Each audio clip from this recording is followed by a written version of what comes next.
పత్తి తీతలు ప్రారంభమయ్యాయి. చాలా చోట్ల ఇప్పటికే మొదటి తీత పూర్తయింది. కొన్ని చోట్ల ఇప్పుడిప్పుడే మొదలు పెడుతున్నారు. సాధారణంగా మనం సాగు చేస్తున్న పత్తి రకాలు దఫదఫాలుగా పూతకు రావటం వల్ల కనీసం 4-5 సార్లు పత్తిని తీయాల్సి ఉంటుంది. ఉదయం సాయంత్రం వేళల్లో ఎండ తక్కువ ఉన్నప్పుడు పత్తి తీతలు జరపాలి. అప్పుడే నాణ్యమైన పత్తి దిగుబడిని పొందవచ్చు. అప్పుడే మార్కెట్లో అధిక ధర పలుకుతుంది.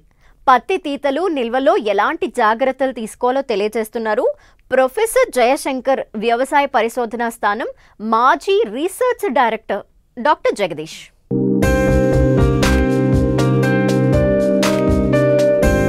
తెలంగాణ, ఆంధ్రప్రదేశ్ రాష్ట్రాల్లో ఈ ఏడాది పత్తి అధిక విస్తీర్ణంలో సాగైంది.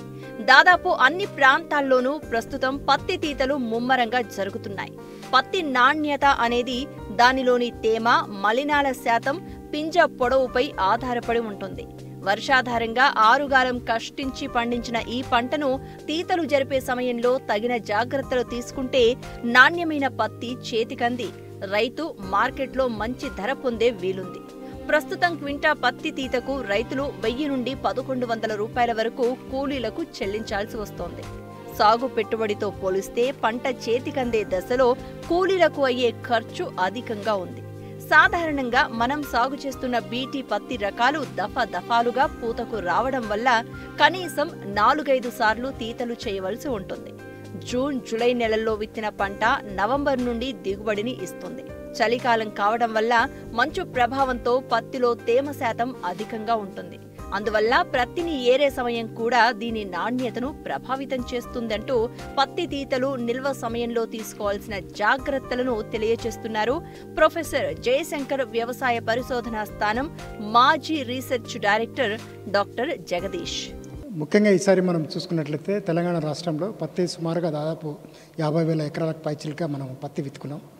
అయితే గతంలో చూసుకున్నట్లయితే ఈసారి మనకి వర్షాలు బాగా రావడం జరిగింది.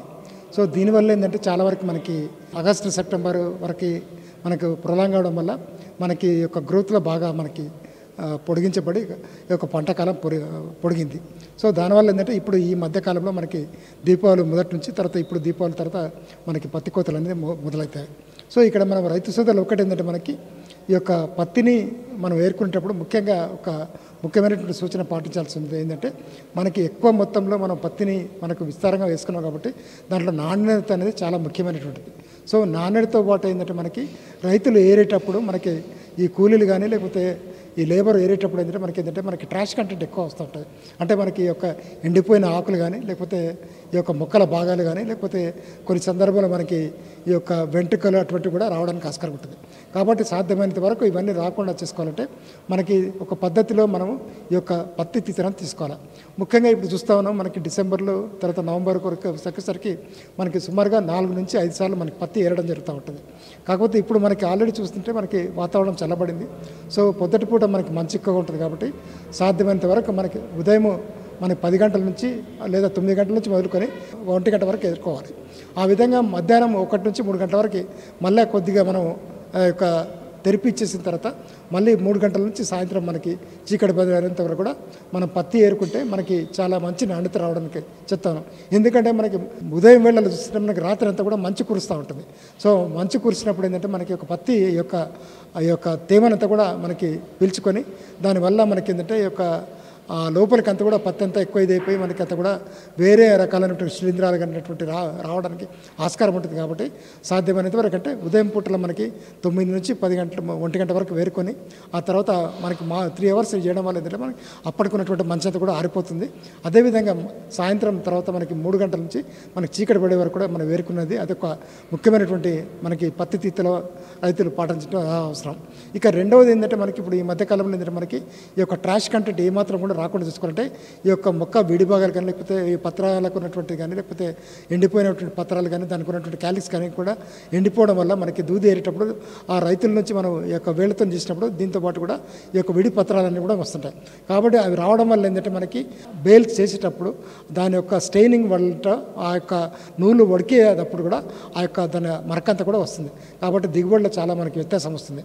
కాబట్టి తప్పనిసరిగా చేసుకోవాలి. రెండవ అంశం ఏంటంటే మనకి తేమ శాతం అనేది చాలా ముఖ్యమైనటువంటి అంటే పత్తి ఏరిన తర్వాత మనకి అంటే మామూలుగా కళ్ళల్లో కానీ లేకపోతే మామూలుగా శుభ్రమైనటువంటి టార్పాలను వేసుకొని పత్తిని ఈ యొక్క పరిచేసి ఆ యొక్క తేమ శాతం అంటే 8 నుంచి 9% ఉండేటట్టు మనం జాగ్రత్త పరిచినట్లయితే మనం నిల్వ చేసుకోవడానికి బాగుంటుంది. అదేవిధంగా జిన్నింగ్ మిల్కి వెళ్ళినప్పుడు మనకి యొక్క పింజాం యొక్క నాణ్యత కానీ లేకపోతే నూలు యొక్క నాణ్యత కానీ లేకపోతే దాని యొక్క స్ట్రెంత్ ఏదైతే ఉంటుందో ఫైబర్ స్ట్రెంత్ ఇవన్నీ కూడా బాగా రాసుకోవడానికి ఆస్కారం ఉంటుంది.